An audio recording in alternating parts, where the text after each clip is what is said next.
All right. Welcome, everyone. It's a pleasure to invite Cathryn to our conversation this week. Um,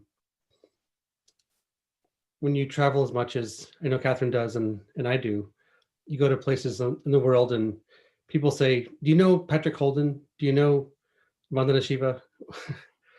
When I went to San Francisco, everyone said, do you know Cathryn Couch? So she spoke to us last year about her work with the series project, which is brilliant and perhaps deserves a 5-minute overview or 7. But everything you're doing with the healthcare system is really, really impressive. And I'm really looking forward to your presentation. So. Awesome. Thanks so much, Dan. Yeah. Really happy to be here with all of you. And we'll get the PowerPoint up while I'm just doing a little introduction. So what I'm hoping to do is cover 4 kind of different but related things in the next hour or so. I'm going to start with an overview of the work that we're doing at Ceres and how we really envisioned and developed a holistic and community-based model for connecting food and health. Then I'm going to share a framework for how to think about food as medicine, which is a term that lots of people are throwing out these days, and some data that really supports that connection. Then I'm going to switch gears and talk a little about the momentum that is building around the country to incorporate food as a covered healthcare benefit and what's driving that and why it matters so much and how we can leverage that. And then finally, I'm going to wrap with some ideas that I think are important for all of us to think about and talk about if we're to really realize the full opportunity of this moment, including for the health and resilience of our communities and food systems. So next slide, please. So I'm going to start with an overview. So Ceres Community Project is a nonprofit based in Sonoma County, California. We serve the 2 counties north of San Francisco, about 2,500 square miles.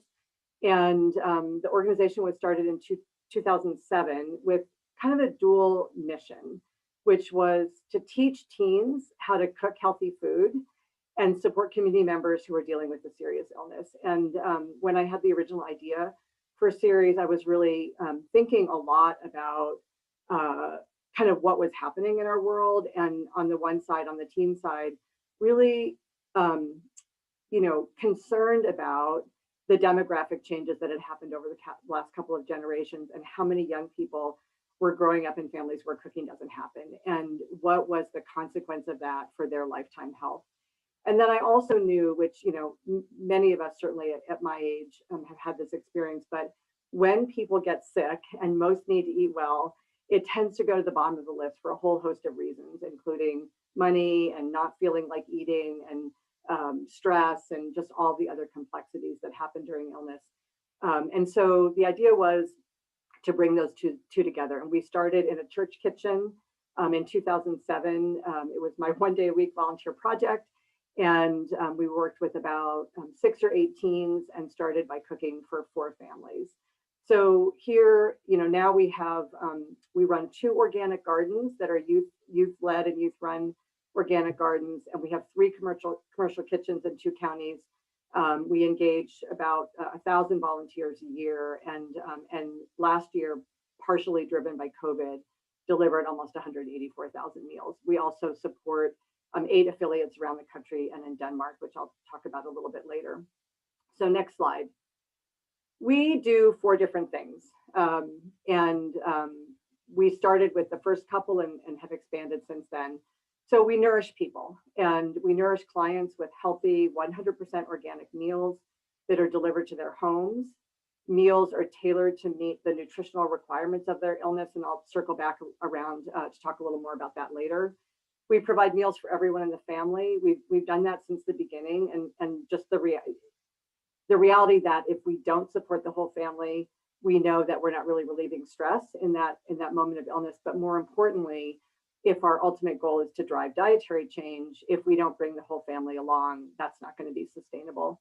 And we also nourish people in other ways, which you'll see. But we're a program that's really based on the idea that that our kind of deepest human values are to care for one another, to be generous, to be heart-centered, and that nourishes all of us in lots of different ways. Next slide. We empower people, and this photo is really, looking at our youth program, but we believe empowerment is really central in this work, right? That one of the things that's happened in the industrial medical system is we no longer believe that we have the power to care for ourselves. We have something wrong with us, we go to the doctor, what's the pill I can take for that? And as you'll see in a slide later, the reality is that the majority of our health is actually in our hands, and it's really about the choices we make every day. So a lot of our work is around connecting people back to their own agency and their sense of their ability to make a difference for themselves and for the people around them. Next slide. I'm going to say one more thing about the youth program. So our youth program provides what we call soil to community food system education, skills in growing and preparing healthy food, and job training and leadership development. And youth are about 14 to 22 who are in that program. So the third thing we do is connect people. And if you've heard any of my other talks, I almost always talk about this, which is that when the research around social connection is really interesting, and basically what it says is if we feel cared for and connected to others, we are 50% more likely to be alive an average of 8 years later than if we feel disconnected and alone. And that the feeling of disconnection is as bad for our health as being obese or smoking 15 cigarettes a day. So that's a pretty profound connection. And so the entire series model is really about strengthening social connection. So we connect to our clients, we bring youth together to feel like they can make a contribution to others. We engage many, many volunteers and community partners, and our belief, and the research really backs this up, is that all of us who are involved with series are healthier as a result of being involved in the program, right? Because we're all connected in these meaningful ways with one another, and that nobody in our program is only a giver or only a receiver, right? Our clients give us the opportunity to care for them, and that is good for us too. And so we're all in this cycle of giving and receiving, which is really what the human condition has always been, and we've just kind of lost our way from that. The last thing that we do, which is really maybe not completely new, but certainly a much bigger part of our work over the last 4 to 5 years, is that we advocate. So we have really moved into the space of policy and advocacy, and that's a lot of what I'll talk about later, but we have really leveraged our experience at the community level to help scale solutions, to advocate for systems and policy changes that support a healthy, just, and sustainable world for everyone. Next slide. So I just have a couple brief slides with some quotes from clients. So the population that we serve, and I think this is also really important, there's a lot of food as medicine interventions happening in our world, and lots of new for-profit companies that are doing healthy meals and deliver them to your home. But the clients that we work with are primarily on Medicaid and Medicare. 77% of them are living on less than $32,000 a year for 2 people. 73% are living alone with no family or caregiver support. 68% are over 60, and 27% are BIPOC. This is a population that is carrying the brunt of health disparities in our country, and where we're seeing elevated levels of chronic disease. And without interventions that are provided either philanthropically or by the kinds of changes that we're talking about in the healthcare system, this population is not going to have better outcomes. It is not going to be included in the food as medicine movement. Next slide. So our youth program, as I said, it's a really robust program that includes a lot of hands-on learning in our gardens and kitchens. There's also a curriculum that we offer on every shift, every day, that includes broader kind of food system issues. We also have a leadership pathway. So the two teens that you're seeing in the foreground of this picture are both teen leaders. So they've been in the program for at least a year, and they really play a leadership role and peer educator role in the program. We're obviously doing job training, and then there's this, really, really large piece. If you think about 14 to 19-year-olds, it's the age when you're starting to move away from your family of origin. You're trying to find your place in the broader community. And really, the fundamental question is, what are my values and how am I going to express those values in the world around me? And we really, most kids spend most of their time with their peers, their family, and in school. And we're not really creating these opportunities for young people to have a real, authentic role in serving their community. And we have found that it is a profound experience for them to be in these positions where they are really leading the work to nourish their community. And we bring clients in on a regular basis to talk with them.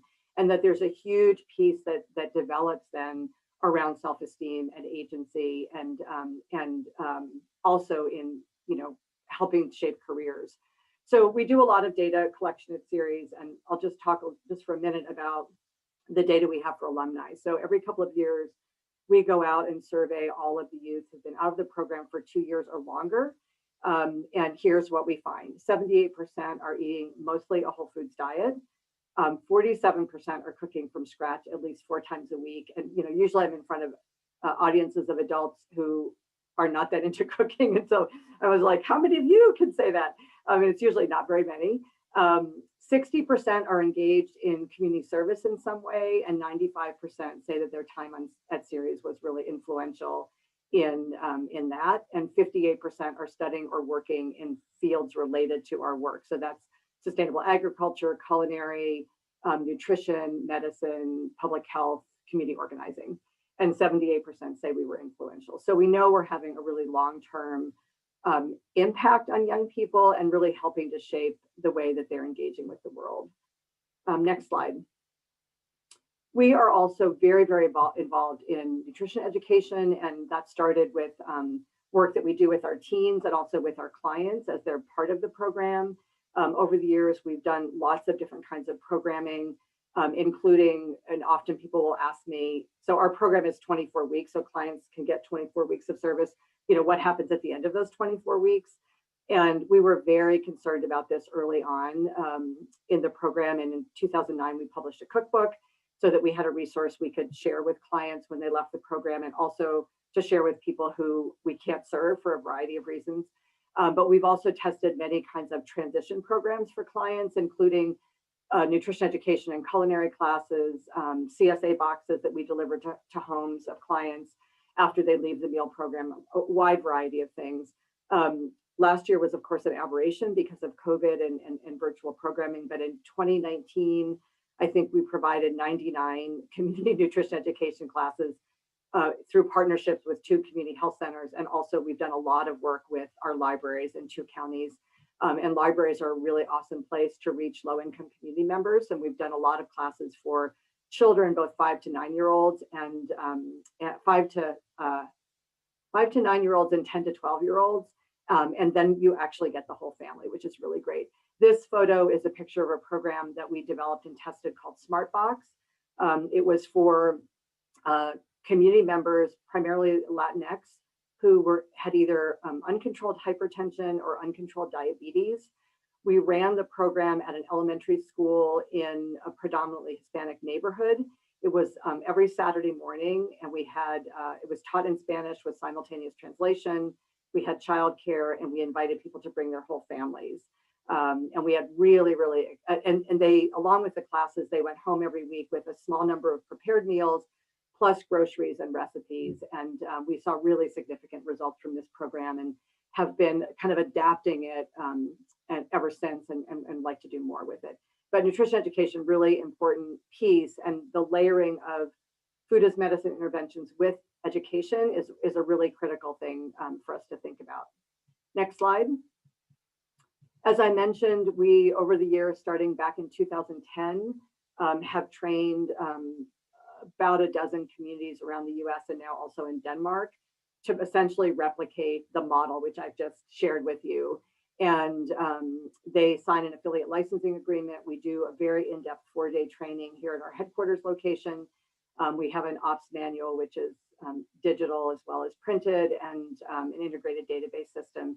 And then we provide ongoing technical support and really kind of backbone the learning community of these affiliates with, I do a monthly call with our EDs, and then we also do a monthly call that rotates between our different program areas, and an annual 2-day summit where we get together and share ideas. So some of you may be near some of these locations, and we're always interested in talking with people about bringing our model to their community. So let me know if you're interested in that. Okay, next slide. So now I'm going to switch gears and talk a little bit about food as medicine and why it matters.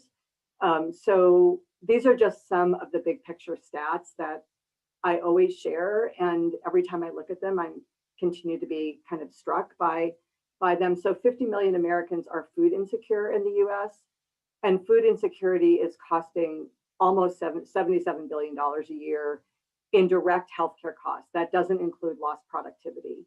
And we're going to see a slide a little bit later that talks about some of the data around food insecurity and health. Next slide. So this is really a disgusting picture, but diet-related illness is now the leading cause of mortality in the US. And that is huge to take in, right? That basically means that the leading cause of mortality in the United States is actually preventable. Next slide. And 85% of our healthcare spending goes to chronic disease. So again, we are spending tremendous amounts of resources on illnesses and healthcare costs that are basically preventable by changing diets. And then last slide on this one.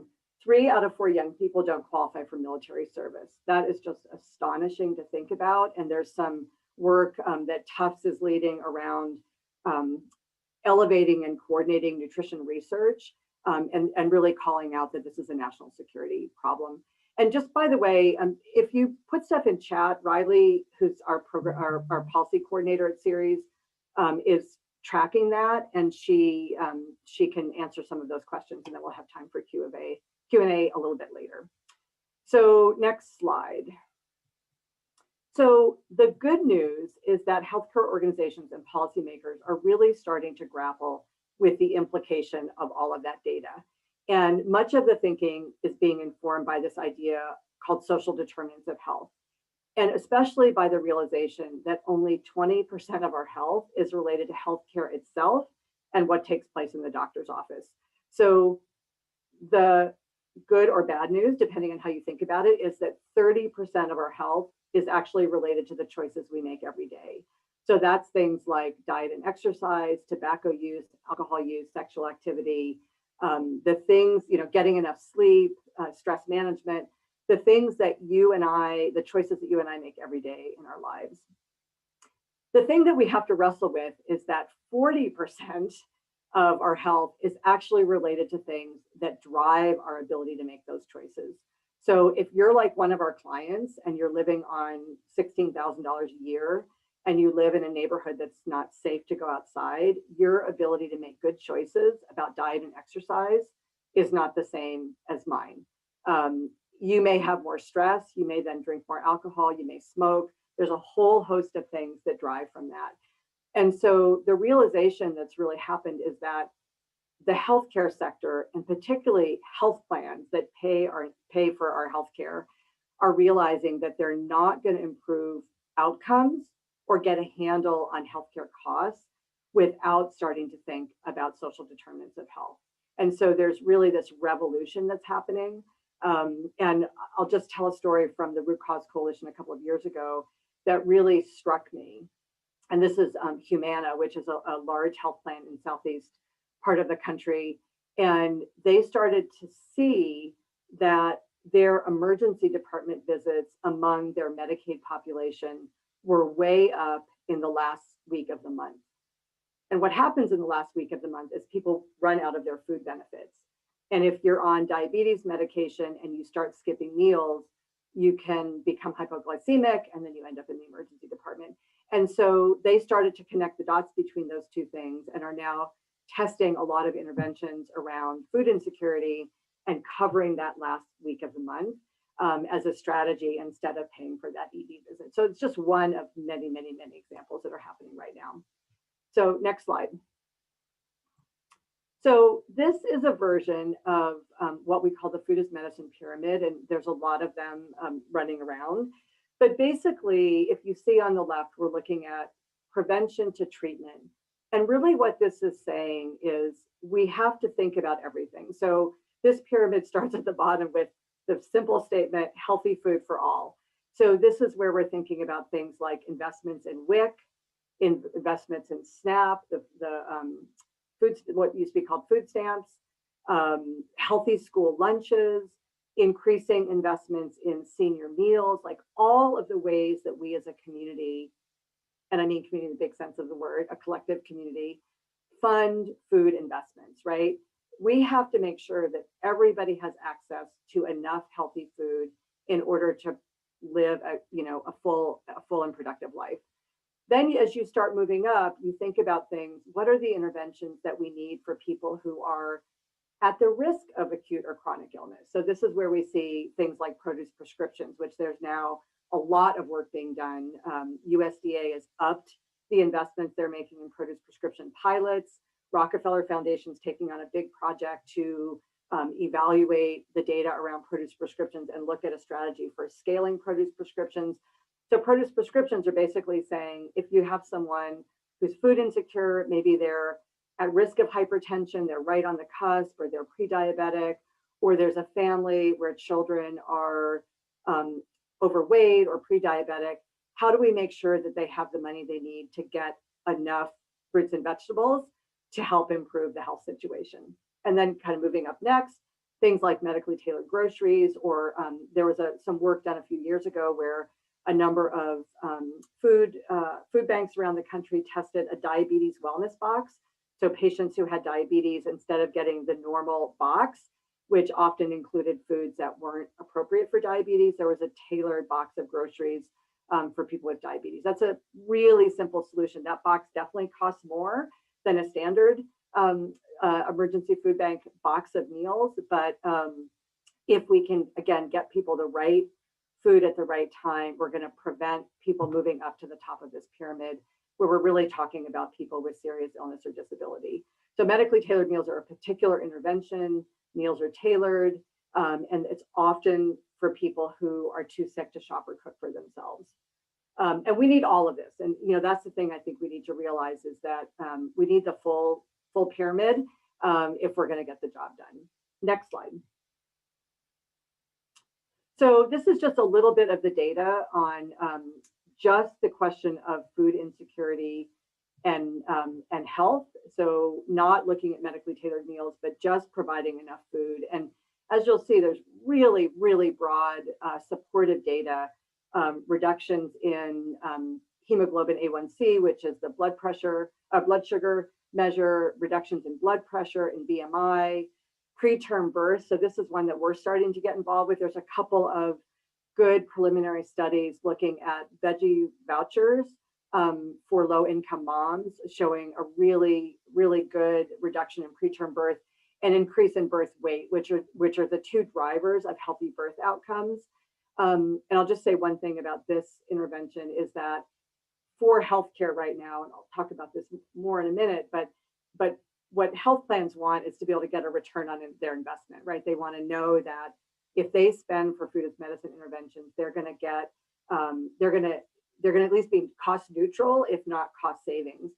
And that is one of the things that's preventing a lot of the investments more upstream, because it's harder, if you invest in making sure that a child that's overweight and leading towards diabetes, if you invest to prevent that progression, you don't see the cost savings of that for quite a while.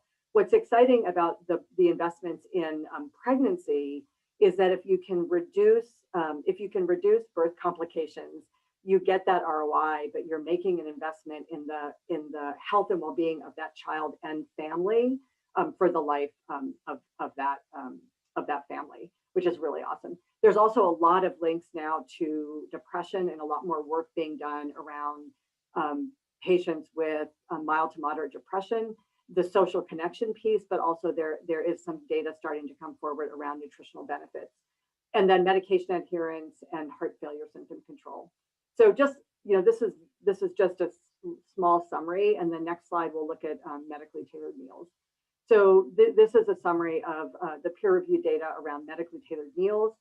There's another 15 studies in progress. I'll talk about a couple that we've been involved with in a minute, but overall, anywhere from a 16 to 24% net savings for healthcare funders after the cost of the intervention, significant reductions in hospitalizations. A lot of this work is looking at when people are discharged from the hospital and making sure that they have the support they need to be healthy at home and not bouncing back in.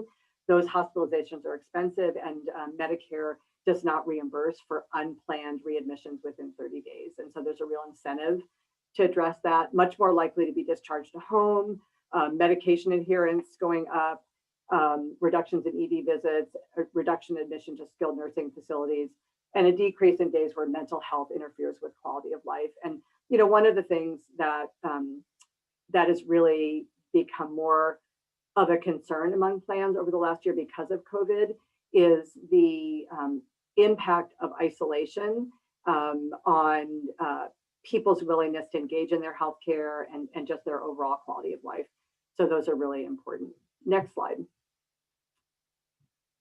So as I mentioned, there is a lot of momentum around food as medicine, and I'm just going to highlight some areas that are going on.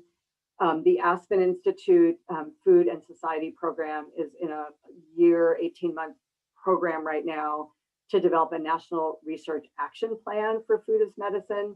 And that will come out, I think, in October. I'm an advisor to that effort.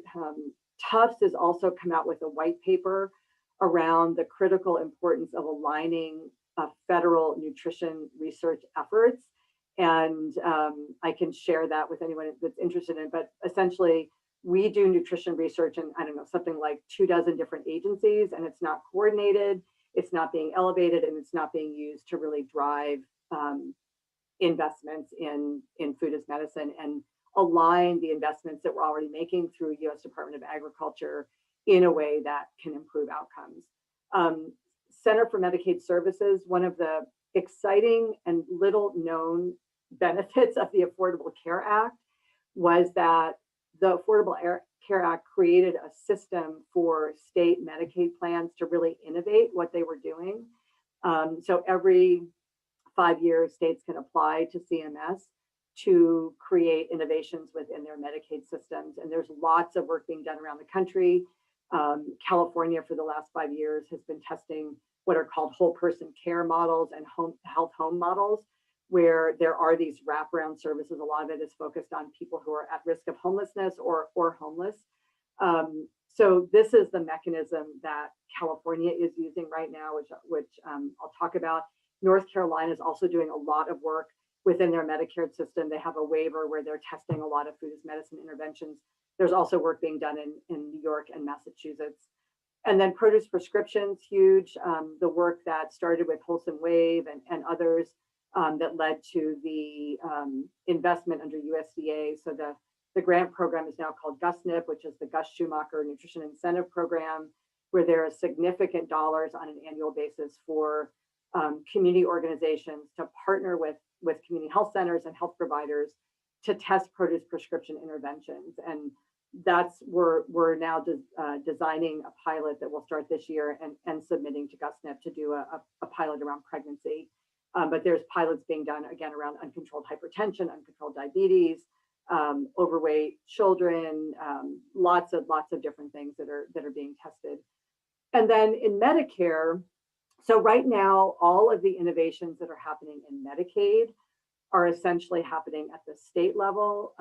At the federal level, Medicaid is relatively resistant to integrating food interventions because for them, they're still thinking that that's about food insecurity and we're a healthcare program. But but that is starting to shift. And CMS actually put out guidance a couple of months ago on how states can use existing Medicaid structures to address social determinants of health. There was nothing really new in it, but they're working on it. But Medicare, there have been some changes. So for those of you not steeped in this work, Medicare is so Medicaid is the program for poverty, for low-income people, and Medicare is the program for people over 65. Within Medicare, there's two programs. There's Medicare Advantage, which is about a third of Medicare members, and those are plans that you invest in beyond your basic Medicare coverage. And then there's what we call fee-for-service Medicare, which is the straight program.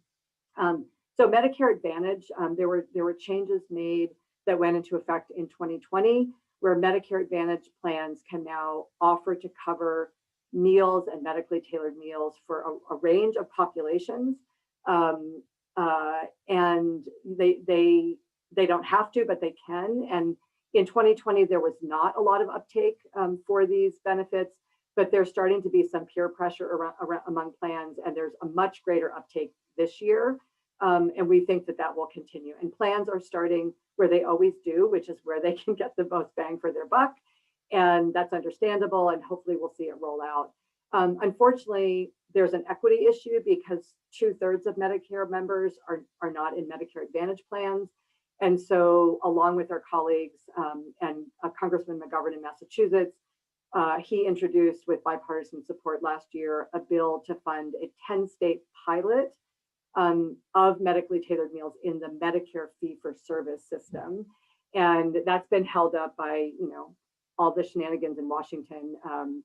But we're hoping that that will move forward in the next year or so. And just, I would say, these are areas of kind of momentum, but the other thing I would just say is that nearly every major health plan in the country is doing something in the food as medicine space. So it may vary, and people are at different stages, and some people are funding this work through grants to community-based organizations, some are piloting things, some have actually instituted benefits. They're a little bit all over the map, but there's a lot happening, and that's very encouraging. So next slide. So here's kind of the state of the field from my perspective, is that if we're going to drive change, and I want to back up a minute. The reason we're really focused on Medicaid and Medicare is that those are the largest health insurance programs in the country. I believe that while it is really important that we drive for increased investments in things like WIC and SNAP benefits and school lunch and senior meals, that the willingness in Washington to increase what are considered entitlement programs is not very high.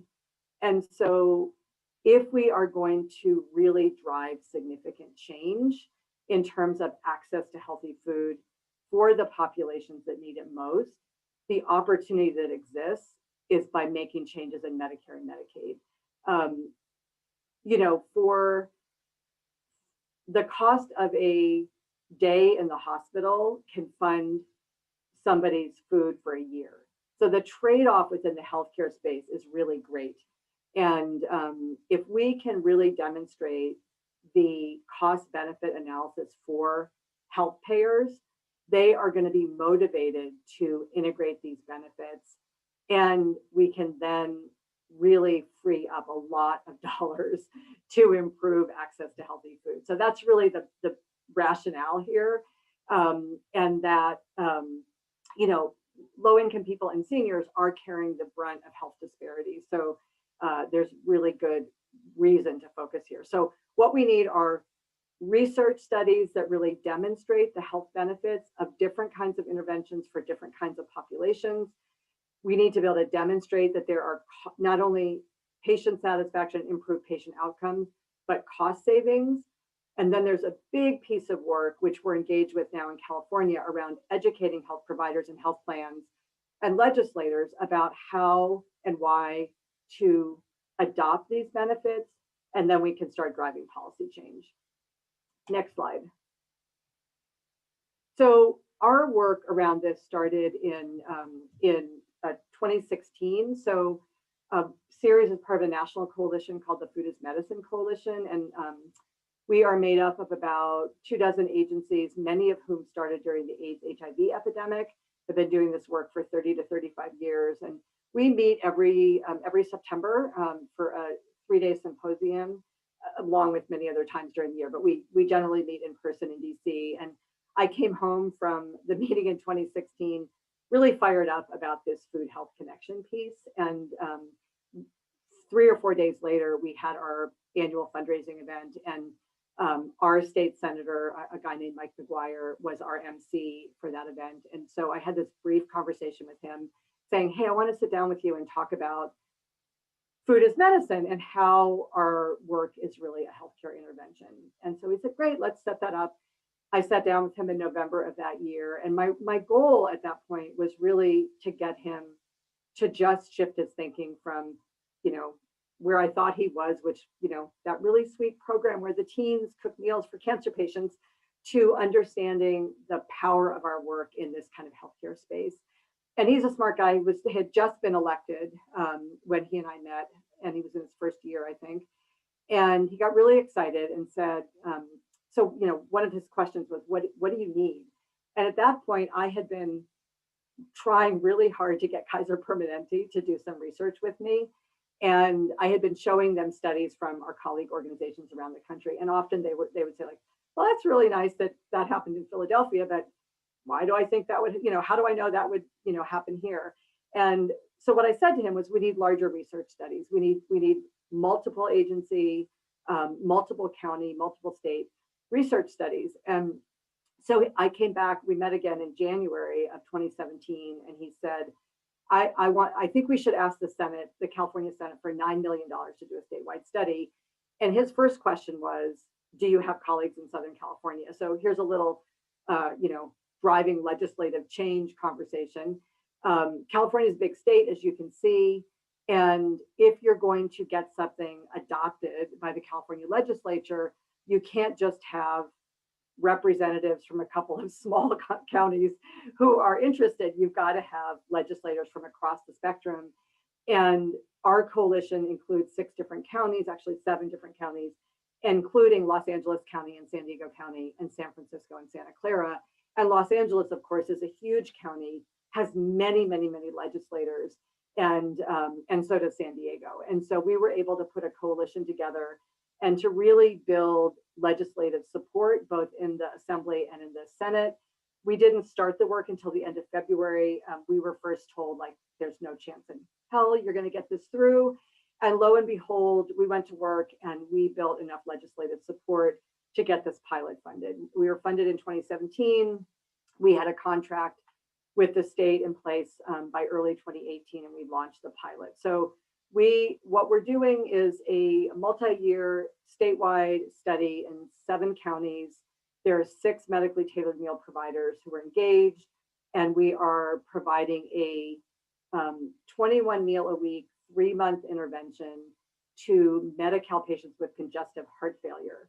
And congestive heart failure has the highest readmission rate of any diagnoses in California and for most health plans. And so it's a chance to really demonstrate that we can move the needle on that.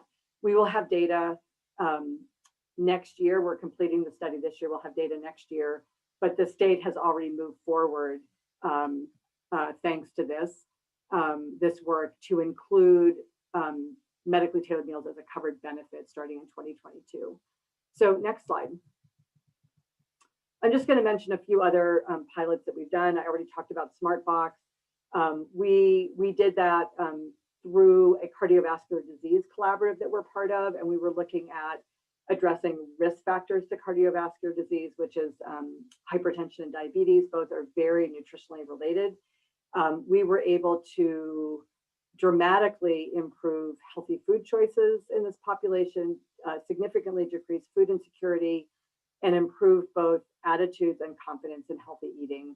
And we were really loved this model, which included the whole family, a combination of education, meals, and groceries in a cohort-based model where people were really learning together. And I'm happy if anyone's interested in, seeing exactly what we did. I'm really happy to share. We have tried unsuccessfully to get funding to expand this pilot, but we're using the ideas from it and other things that we're doing. Next slide. So we have a long relationship with Kaiser Permanente. For those of you who are not in Kaiser regions, they're a national health plan. And more importantly, they're what's called a closed system. So they're a health provider and a plan. They have really, really good data on their members. And because of that, they have driven a lot of innovation. They're very, very forward thinking about a lot of these issues. And I have several board members from Kaiser in my organization and have been in conversation with them for quite a while. We did a small pilot with them in Santa Rosa a couple of years ago. But we were able to have some conversations with Kaiser at a national level. Their national community benefits lead. They're doing a lot of work around food insecurity and developing what they're calling their national food for life strategy. And so in those conversations, we started to talk with them about how Kaiser could be leading nationally around medically tailored meals. And there's a lot of unanswered questions about how to apply medically tailored meals as an intervention, the way that healthcare thinks about intervention. So how many meals for how long? Do you include the family members? In what situations? For what diagnoses? And so we started a conversation with Kaiser a while ago, and lo and behold, they made a decision in late 2019 to put $5 million into 4 large-scale randomized controlled trials for medically tailored meals. And this is really, really critical work. They're a very well-respected healthcare partner. They're just wrapping up studies in Oregon, Washington, Colorado, and in the Bay Area. And Ceres partnered with Project Open Hand, our colleagues in San Francisco, and we designed a study which basically looks at the value of medically tailored meals at discharge for 4 different diagnoses. We're providing 7 meals a week for 10 weeks, and we're doing it for everyone in the family, which is not where most health plans are thinking. But again, we think it's critically important, especially for low-income families. If you don't provide meals for everyone, those meals are going to be shared, and you're going to dilute the value of the intervention. But more importantly, if you're trying to drive dietary change, again, you're not going to bring the whole family along. And we're testing against Kaiser's usual standard of care, which is barely any even nutrition education, meals for everyone in the family versus meals for everyone in the family, plus support from a registered dietitian around nutrition education. And those studies are just wrapping, and Kaiser will be coming out around June with the data, and they're planning to really present widely and do peer-reviewed studies and so forth. And that will be a really significant, I think, contribution to the field. And they will be incorporating into their own business model, but also really trying to drive change. Next slide. So partnership FQHCs are federally qualified health centers. Those are community health centers that work primarily with the Medicaid population. We are in the process of launching 3 different pilots with local community health centers with the aim of testing some interventions and being able to show data to our local Medicaid plan to help drive adoption of these benefits. One pilot that we're doing is with people who have uncontrolled hypertension and diabetes. Those are people who are working with a community health worker for support and education, and we're layering meals on top of that. We're also doing the pregnancy pilot, which I talked about, which basically is 4 weeks of meals when they enter the OBGYN practice, so somewhere around probably 8 or 10 weeks. That provides some basic education about what does a healthy plate look like, gets people to try food that they might not have tried otherwise. Then from week 5 to birth, we'll be providing a weekly, well, it'll be a monthly set of veggie vouchers to be redeemed at 16 different farmers markets in Sonoma County. And then postpartum, another 4 weeks of meals when support is really needed. And we'll be looking at birth weight, preterm births, and postpartum depression as 3 different measures. And our last pilot that we're doing right now is seniors who are food insecure, have mild to moderate depression, and at least 1 chronic health condition. And we're going to see how we can move the needle with that population. Last slide here. Finally, I mentioned GusNIP. So we are applying to GusNIP for the pregnancy pilot, and we're doing some work around that right now. Next slide. So I'm gonna wrap with these ideas. So in the conversations, I work with a lot of different players in the field. It was a lot of colleagues, emergency food provider colleagues. I work with a lot of health plans and medical providers. And these are ideas that I run up against that I think we really have to be able to challenge. So the first one is just the disconnect between food and health. So starting at the federal level.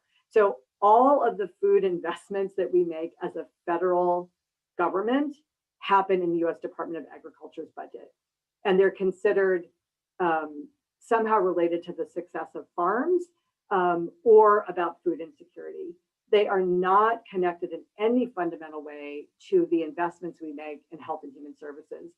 And that disconnect continues at every state level and every county level. So until we start to connect the dots between the underinvestment we make in food and the cost of our healthcare and the cost of chronic disease, we're not going to solve this problem. And food as medicine research is starting to do that, right? When we do medically tailored meal research and we can say, when this person has the right food, this is what happens, versus when they don't have the right food, this is what happens. We're starting to make that connection, but we have to start in all of our, these are interconnected conversations. Then the idea that investing in the safety net is a problem. So this conversation has been around.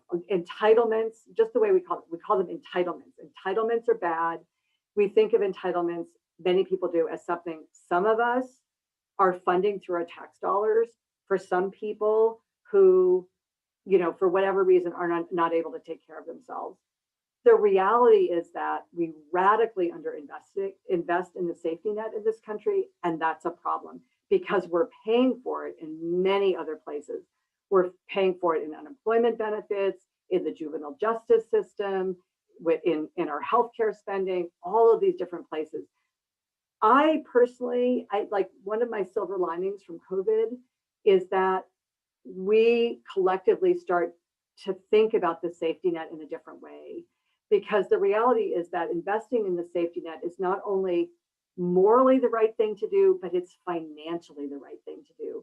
Investing in the safety net is how we invest in our collective future, in the health and well-being, the civic engagement, the functioning of our society 5, 10, 15, 20, 25 years down the road. It's how we make sure that the next generation of young people are healthy, engaged, able to have great jobs, all of those things. It starts with investing in the safety net. The third one is food should be cheap. And this is a conversation that's been driven over the last 30, 40, 50 years as we've gotten all of this, cheap, food that's overly flavored. But I am running into it even among our healthcare partners. So this is one where I think true cost accounting is really going to be helpful. But we also have to start really talking about that all food is not the same. That, I'll just say there's a national meal provider that can drop ship 14 meals anywhere in the country. And those meals are really, really cheap. And lots of healthcare providers want to contract with that meal provider for their meals because they can check the box and say they're offering that benefit. But though the food in those meals is terrible, the food sourcing is generating more pesticide use and farm worker health, all of that. There is such an incredibly deep disconnect around this question. And I have been directly challenging the healthcare organizations that we work around this issue, that if you want high quality food that helps to build community health and resilience, which to say all hospitals and health centers say they want to do, and health plans say they want to do, you have to look at the kind of food you're investing in, and you have to be willing to pay for that kind of food. We had one success recently where Kaiser was willing to pay us a premium in the randomized controlled trial we did because we were doing 100% organic. But this one we have to challenge over and over and over again. And then the last one is our goal should be to end hunger. And you all may be saying like, why? That's right. That's not enough. That's not enough. The question is not hunger. The question is nutrition security. We have to change our thinking. We continue to drive chronic disease by providing really crappy food to people in the name of ending hunger. And we have to challenge that idea and really start elevating, again, high quality food and think about nutrition security, not just food security and not just ending hunger. So I'm going to wrap there. Next slide.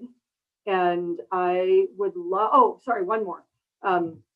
So this is the way that we think about our work at Ceres, and the way we're trying to work with our colleagues to think about this work. So we intersect. So our work is around medically tailored meals, food insecurity, food as medicine. And for the organizations I work with in that space, they're thinking about chronic disease, food and nutrition insecurity, maybe social disconnection, and maybe health disparities. And then we also work with the organic sector, regenerative ag, all of you. For that group, we're talking about unhealthy and unsustainable food systems, climate disruption, impact on farm and food system workers, all of those other things that have to do about the food system. This graph is really saying our healthcare system, our food system, our environment, it's one interconnected system. And we have to be thinking about all of it in the way that we approach the interventions we're designing, the coalitions we're building, the way that we're doing this work. And I'll say again, I was really excited by the work that Rockefeller did last year in the Reset the Table report. And then that coalition of organizations that worked with Rockefeller provided guidance to the Biden-Harris transition team and really, really talked about the fact that these solutions can't be disconnected from each other.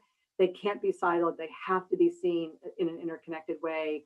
And we have to continue to drive that conversation as well. Next slide. So support for organics.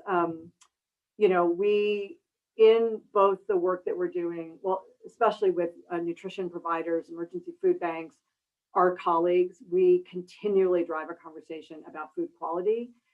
We are Eat Real certified as a meal provider, I think the only one in the country.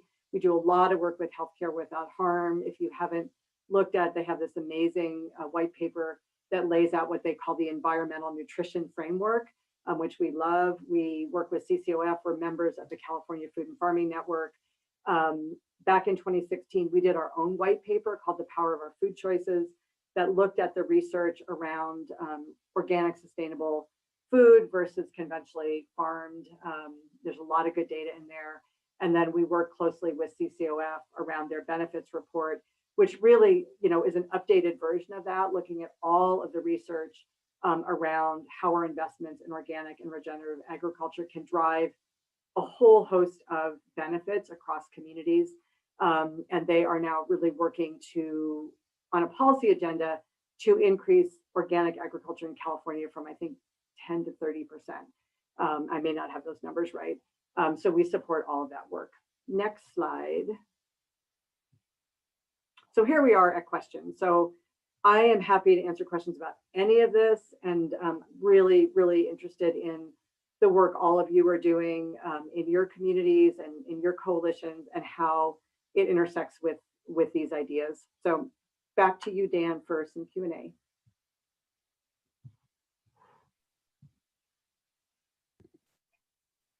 All right. Thank you very much. A wonderful outline of what's been done and what you're doing. I'm most curious about what you see coming forth. What are you intending, and what are the pieces you see? There's a number of them, I'm sure you do. Yeah, our current goal is really focused on California because we have built this infrastructure of organizations and also a pretty broad awareness now across many leading health plans and the California legislature and Department of Healthcare Services about the value of integrating food into Medicaid. And so our current goal is to develop the capacity for coverage of medically tailored meals to anyone in California, all 58 counties, and to drive adoption of the new benefit that's coming next year in California among plans across the state. Basically to say, how do we make California a model and really drive full adoption, and then be able to showcase the value of that for other states and eventually for the federal government. And then I would say kind of corollary to that is this question around, at the same time, driving conversations about food quality. And again, California is well positioned to do that. So within our California Food as Medicine Coalition, we are doing some work around developing a sustainability pledge for our organizations and doing the education among our members about why their sourcing is important, and starting to hold that up as well. And then we do a lot of work, as I said, with California Food and Farming Network. There's a bunch of work being done to develop a resiliency bond that would go on the ballot next year in California, that would fund a wide range of things around local food infrastructure and organics and food as medicine infrastructure. So supporting things like that. And again, my aha a couple of years ago was, this momentum is happening around integration of food, because the plans have to do it. They're not going to get where they need to get without it. If that continues disconnected from the conversation about food quality and about resilient, sustainable food systems, we're going to miss a tremendous opportunity. And we're going to drive, while we're driving some positive change, we're not nearly driving the positive change that we could. So Ceres has really taken on kind of being pretty outspoken and challenging in a lot of the coalitions and conversations we're in the food as medicine space around the food quality conversation. Brilliant. Thank you. You're got a good voice. I'm just looking at the Q&A, the question from Mandy. How do you navigate debates around what is healthy? You see that question? So that's always a hard one. There is the traditional understanding among registered dietitians around how we define, a healthy plate and all that. And our national coalition and our statewide coalition has a clinical committee driven by our registered dietitian community. And so at the basic level, right, you want to make sure that someone has the nutrients that they need related to their illness. So with diabetes, that's carb management. With congestive heart failure, sodium and saturated fat. There's some basic things that as a medically tailored meal provider we have to deal with. Then there's the next level up, which for me, I'm just talking off the top of my head, is because I've never answered this question exactly this way, is things like, we do 100% whole grain. We do no processed sugar in our meals. There's that next level. Then there's the next level up is, is that food sustainably produced? What kind of soil was that food grown in? What's the transit time? How fresh is it? Antibiotics and hormones. What kind of grass did it eat? I mean, there's that next level up, right? And so, but the reality is, and going back to the population that we work with, for the vast majority of Americans, really what is going to drive health improvement for them is reducing their consumption of processed sugar and processed foods and eating more fruits and vegetables. And really, that is really the bottom line. And I think all of us who are, in the movements that we're in and thinking about the level of things that we're thinking about, we have to remember that is true. And everything else is really gravy on top of that for the vast majority of people. And for them, it's really not more complicated than that. We have to start there. And that's why GusNIP is really important. But we can't not have the other conversations, because the other conversation is not about the health of people. It's about the health of the system that supports all of us. And this was a big aha that actually some of my staff even had a couple of years ago when we did a presentation with CCOF at the Root Cause Coalition. And I said, we have to remember that for one of Ceres' patients, the fact that they're eating organic food is really not the thing that's going to drive health improvement for them. It's the kinds of food that we're shifting their diets to. But that organic choice for us to purchase organic food is about the health of the broader system, which will eventually drive illness, which will eventually mean we can't grow enough food and there's going to be more hunger. So we have to disconnect the personal benefit immediately from the system benefit that has the longer term impact. And we have to talk about both of them, right? We can't just talk about one of those.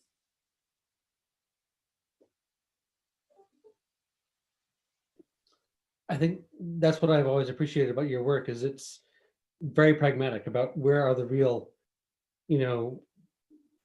cutting edge for most people. It's not a quality issue, even though we may be seeing that as a broader objective. So, and again, it's not like we just did a policy nourishing discourse article on soil. I mean, like, we talk about soil health in series. It's not like I believe that, but I also want to work at this level of how do we drive the highest and best change for everyone. And we have to connect down to where people are. So it's yes and, right. It's all of it that has to happen. yeah. I've got a quick question from Greg. People interested in suppressing this work. I'm not sure if you want to touch on that or not. Say that again. Do you think anyone would be trying to suppress the food as medicine movement because they benefit from people being chronically sick? I mean, there's lots of people trying to control parts of this conversation. I mean, we all know that that big ag has for years controlled how the USDA defines, the healthy food pyramid, and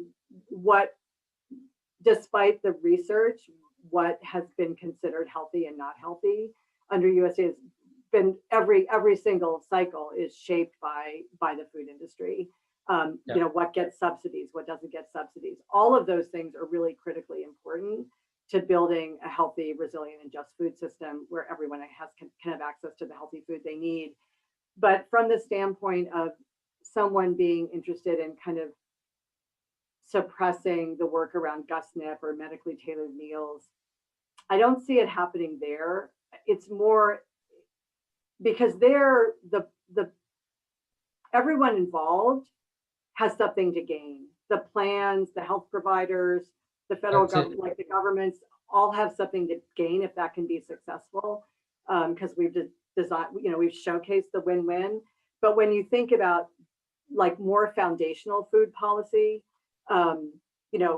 all the work that's now being done, the new head of the Ag Committee in the House is an African-American from Georgia, who's really talking about Black farmers and how Black farmers have lost over the last 50 years, primarily because of USDA. So it's more at that foundational level, I think, where there's definitely stakeholders that want to control things. And I'll even say in California, I mean, California, the Farm Bureau, the California Farm Bureau, is constantly pushing back about any place where we put the word organic in.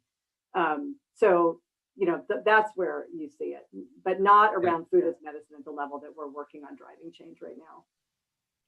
In large part because the implications aren't understood? I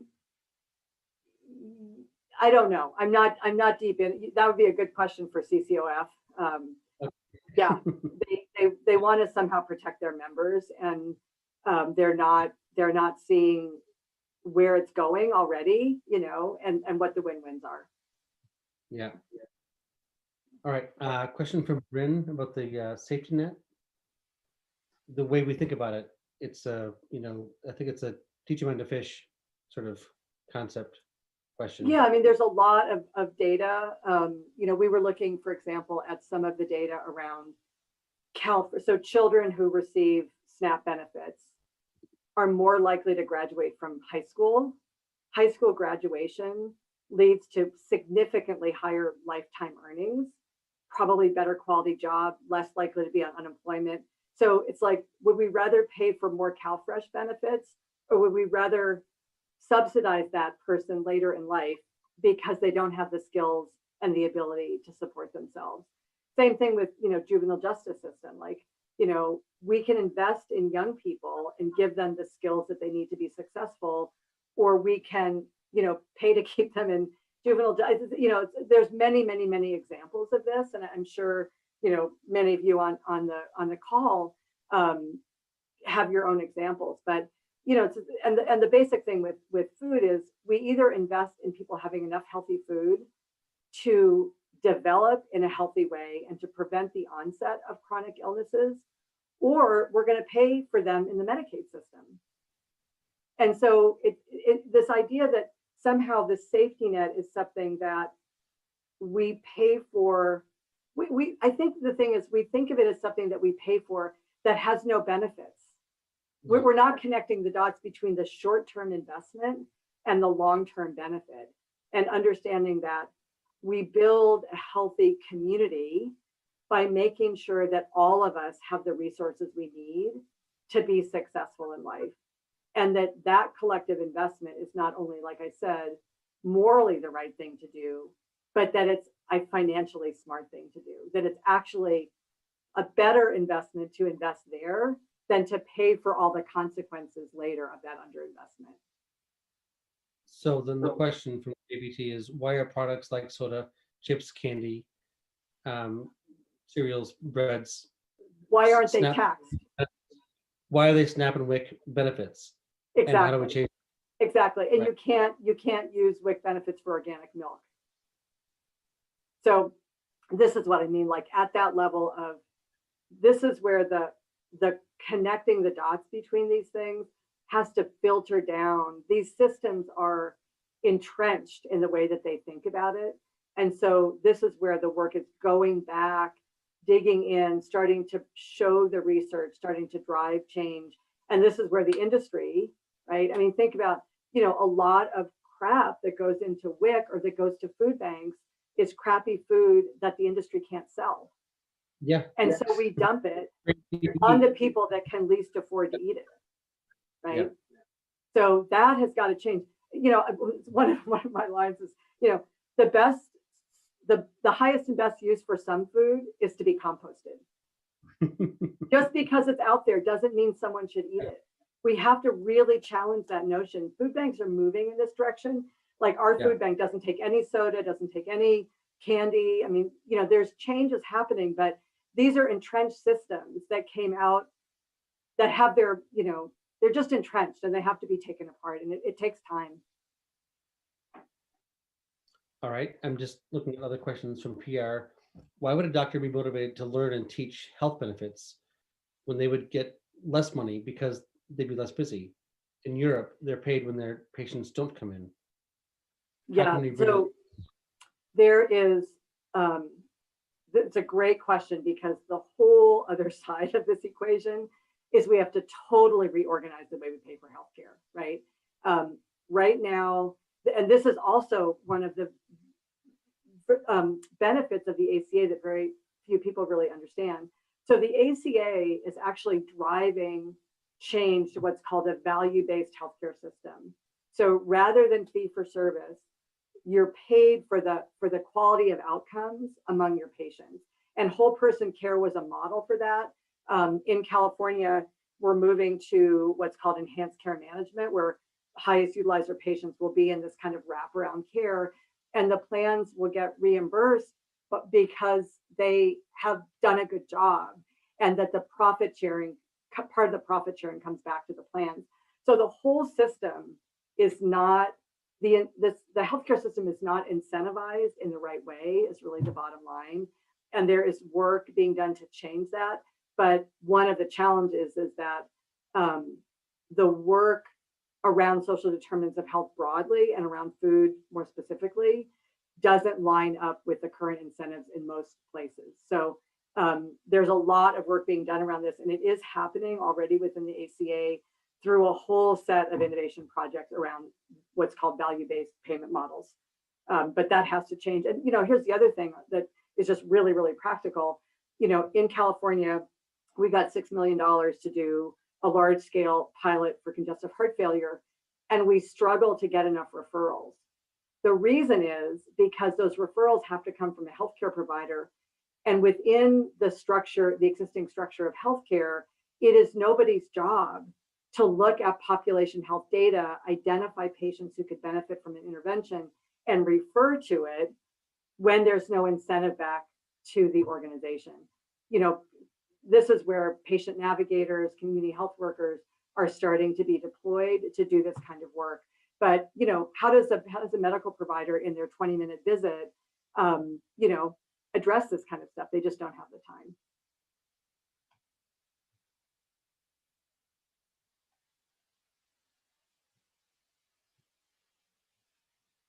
Other questions? Yeah, sorry, I was looking at the other questions and I was blocked out.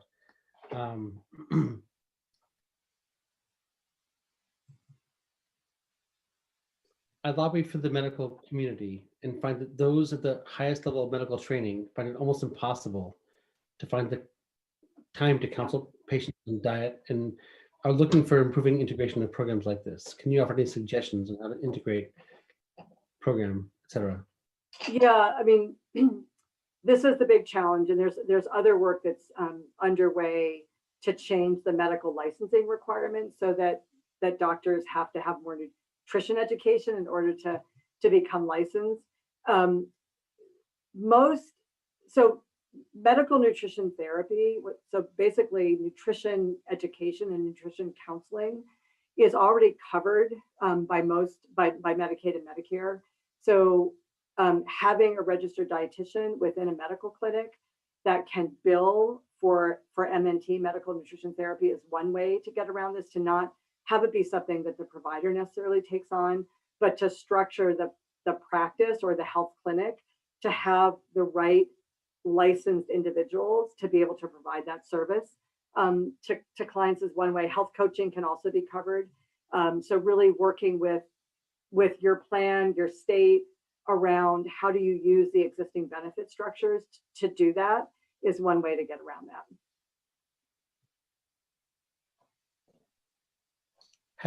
I'll just say one other thing. We have been contracted with 2 health centers, one for like 8 or 9 years now, where we do every other week nutrition education visits, and they're billed as what's called a shared group medical visit. That means if a provider is there at the beginning, they weigh people and take their blood pressure, and then they come into the class, that all of the people in that class can be billed to Medicaid under a shared group medical visit model. And that's how the health clinic that we work with actually contracts with us to provide nutrition education, and they make money on that. So these are some of the ways you can kind of get around some of these things in the current structures. Just playing the system. Yeah, absolutely. Have you contacted USDA Secretary or Undersecretary? Is Tom Vilsack educatable?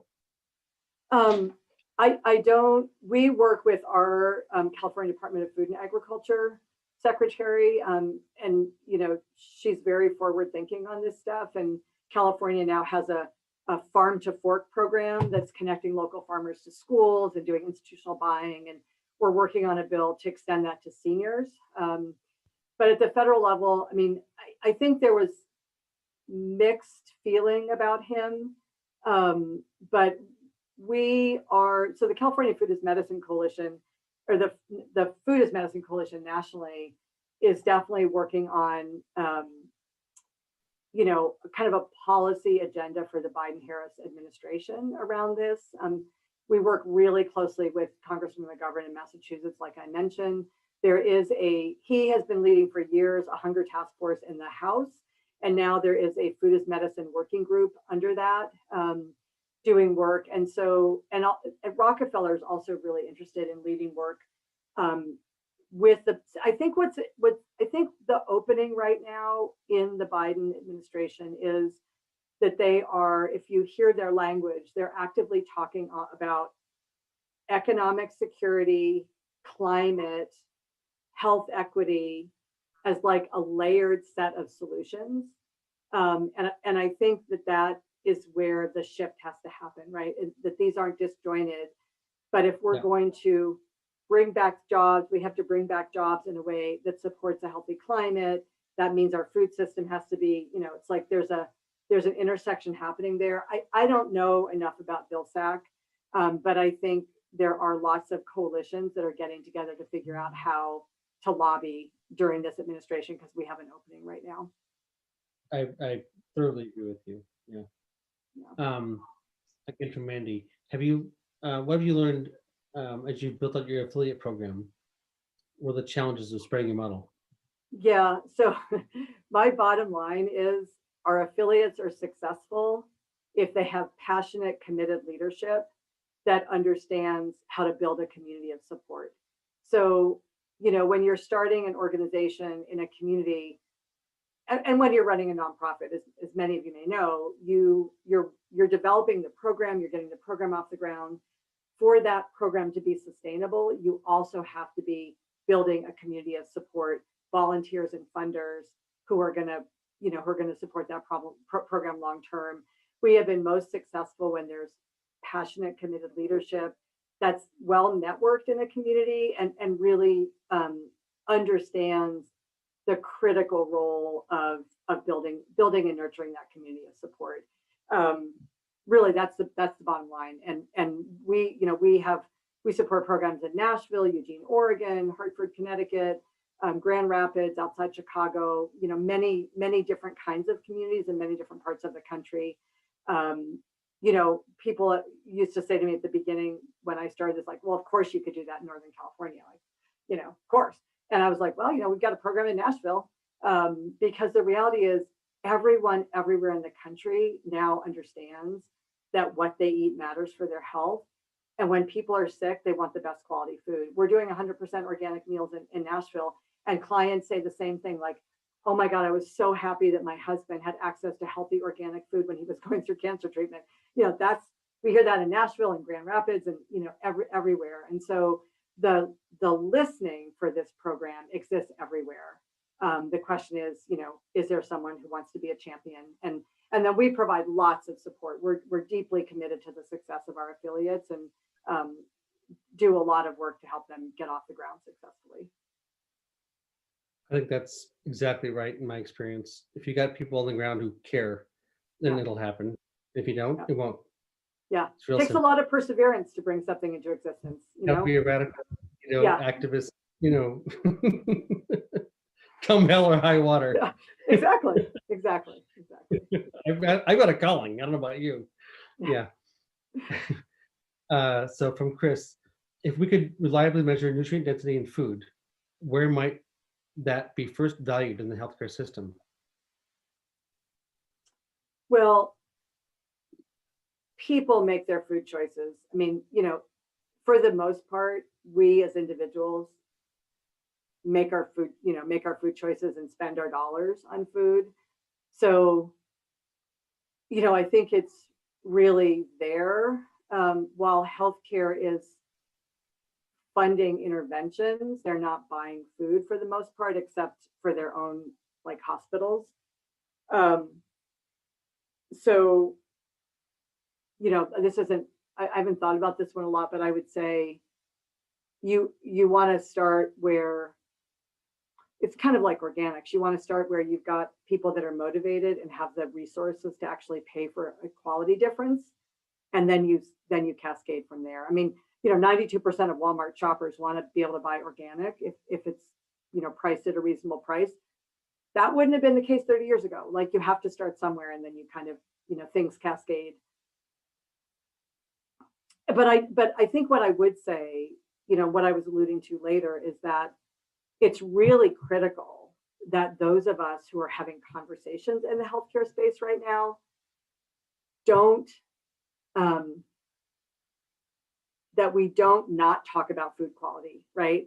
That we have to, as we're building relationships and talking about these interventions and driving policy change, every single comment letter that we do and all of the work that we did, we always add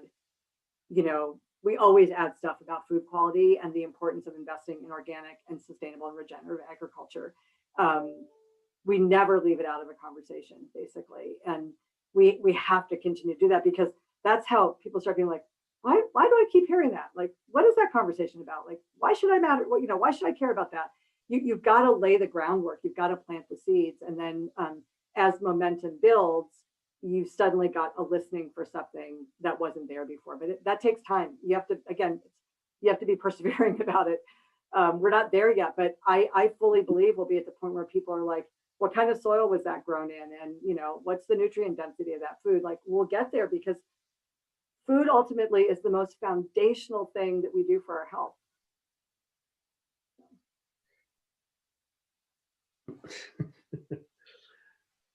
All right. What are you working on with Jim McGovern in Mass that our environmental activists in his district can get behind?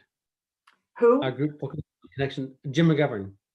Yeah. So again, the key thing that we're working on with McGovern is the medically tailored pilot bill. Riley, you probably have the full name for it.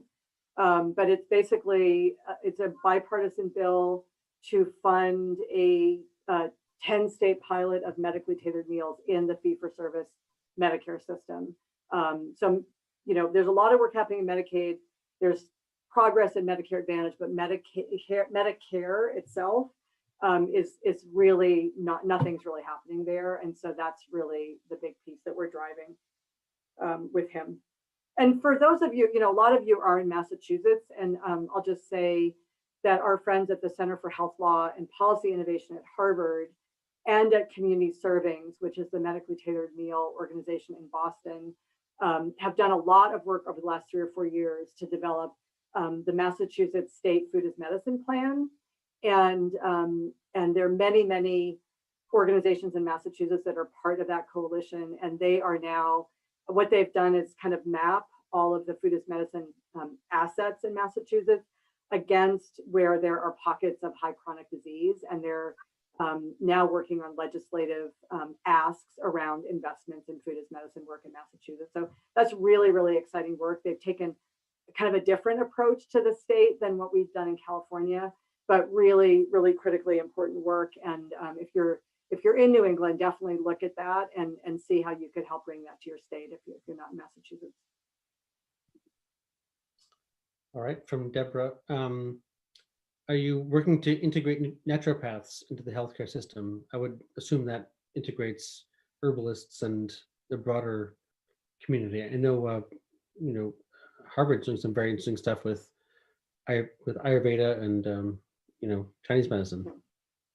Yeah, I mean, our work is not around integrating any kind of practitioner into the healthcare system. I mean, we work with clinical herbalists and we get referrals from that. We have naturopaths in our referral network and work with them.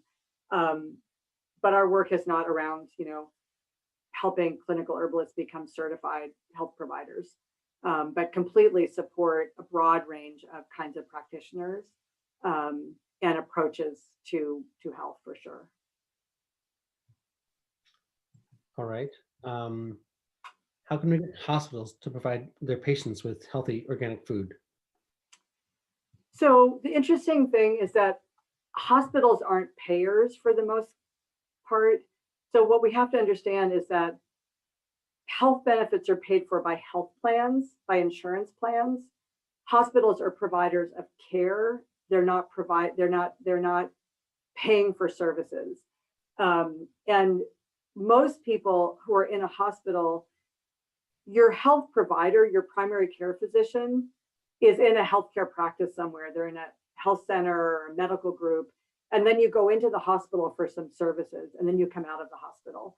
So the work with hospitals is around what is the quality of food that they're providing in their cafeteria or their patient meals.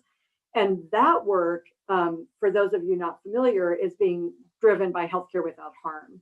So Healthcare Without Harm is a national organization focused on the healthcare sector. And they started quite a few years ago focusing on toxic waste from hospitals. They have a very robust food program now, and they work with many, many, many hospitals to improve the sustainability of their food sourcing. And it's really worth looking at.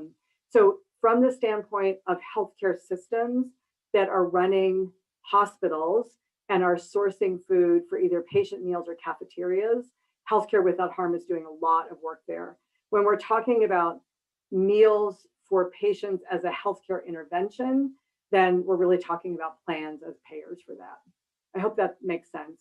And I would definitely, if you're interested in what hospitals are doing around food, which, you know, has a long way to go, I would definitely look at the work that Healthcare Without Harm is doing. They work with a whole coalition of like 25 hospitals in California, and it's through that partnership that both Kaiser and Dignity Health have committed to 100% sustainable sourcing by 2025.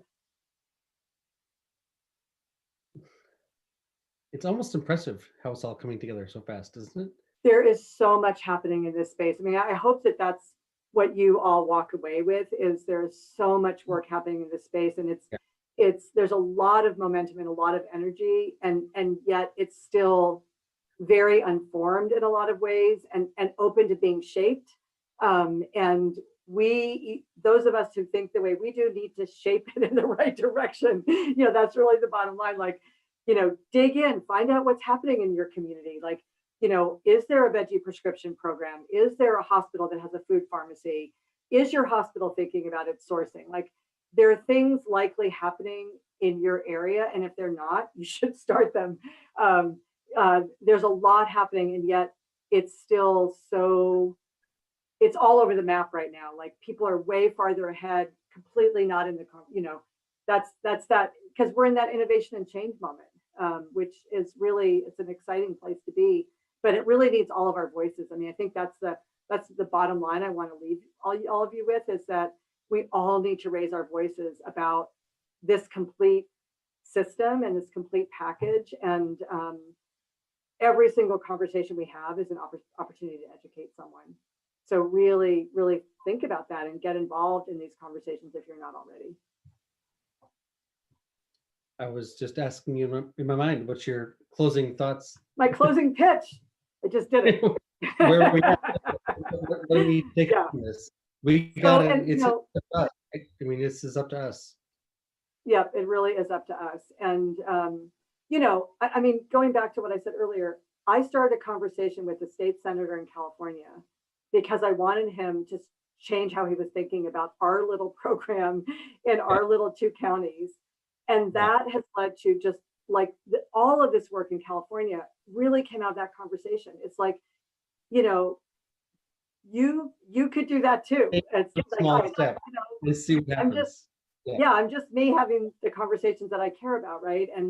And all kinds of things can come from those. So you don't, you know, I mean, 5 years ago, I could never have given this talk 5 years ago. Let's just put it that way. Like, this is all stuff I've learned by being in this movement and by caring about what was happening, and going to conferences and talking to people and learning and helping to develop the work. So that's available to all of us. And we really, you know, I would just, this is a incredible moment of change in really fundamental ways of thinking, and to get where we need to get and to make sure we realize the full opportunity of this moment really is going to take all of us, and being willing to have conversations to tactfully but firmly challenge people about their ideas. And, you know, I've been in rooms where I said, you know, all food is not created equal. Food is either medicine or poison. Like, you know, we got to own that. And, you know, people are like, but you know, you've got to plant those seeds. Like, you've got to take charge of those moments if we're gonna shift things. Yeah. And Dan, Riley can provide the PowerPoint so it can get shared out with people, and my contact information is on there, and I'm happy to have people reach out if they have questions or, you know, things that they're working on. Thank you so much for your passion and your leadership. Yeah. My pleasure. My pleasure. Thank you, everyone, for spending the time with me and for all of the work that you're supporting in your communities, and keep at it. We just lost you there, but yes, sounded good. Yeah. Yep. So yeah, right. Just good luck, everyone, and please be in touch if we can help in any way. Great. Thank you, Cathryn. All right. Thanks, everyone. Bye.